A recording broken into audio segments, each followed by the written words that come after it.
तो ये बहुत इजी सा अच्छा क्वेश्चन पूछा गया है और बच्चे थोड़ा कंफ्यूज भी होते हैं इसमें इंटेंसिटी फ्रीक्वेंसी वेवलेंथ को लेके। इसको करने के मैंने आपको ग्राफ का एक मेथड बताया, या तो आप ग्राफ से याद कर दो या तो अभी एक शॉर्ट ट्रिक बता रहा हूँ।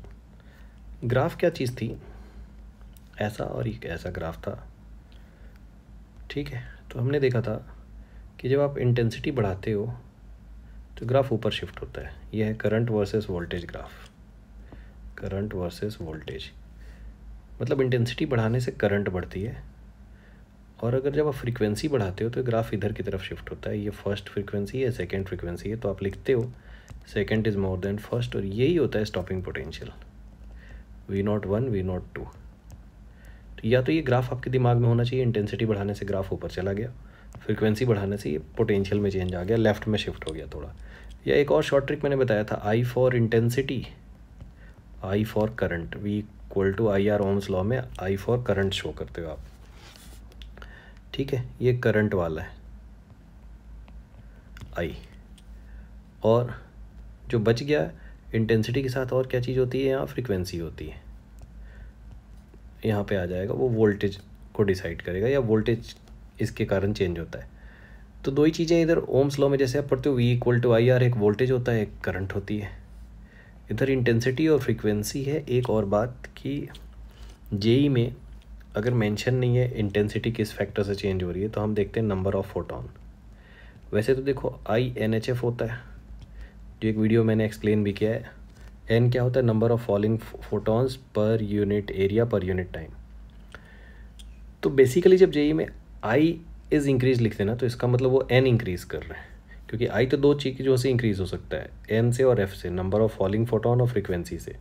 तो उनकी इंटेंसिटी का मतलब यहाँ N होता है, नंबर ऑफ फॉलिंग फोटॉन, ठीक है।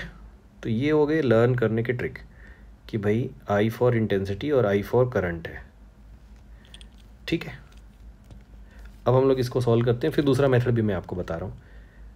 वेवलेंथ इंक्रीज करने से स्टॉपिंग पोटेंशियल इंक्रीज होगा। तो देखो पोटेंशियल फ्रीक्वेंसी बढ़ने से बढ़ेगा, वेवलेंथ से नहीं, मतलब वेवलेंथ को कम होना पड़ेगा।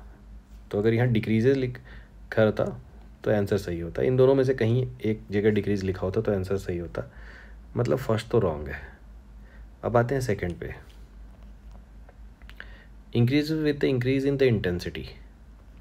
अब देखो इंटेंसिटी के साथ तो इसका रिलेशन ही नहीं है ना, इंटेंसिटी के साथ करंट का रिलेशन है, स्टॉपिंग पोटेंशियल का रिलेशन ही नहीं है, तो ये रॉन्ग हो जाएगा।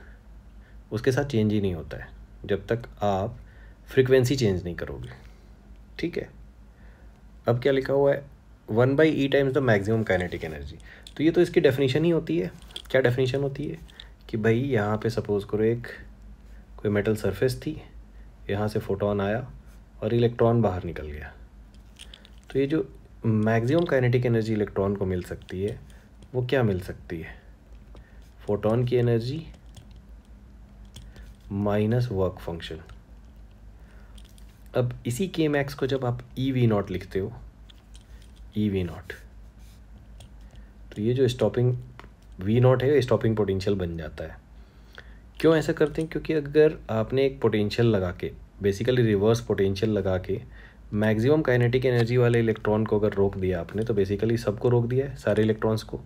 तो V0 यहाँ आ क्या रहा है, के मैक्स में E का डिवाइड करने से आ रहा है, के मैक्स में E का डिवाइड करने से, मतलब third is your answer. Third बिल्कुल सही है।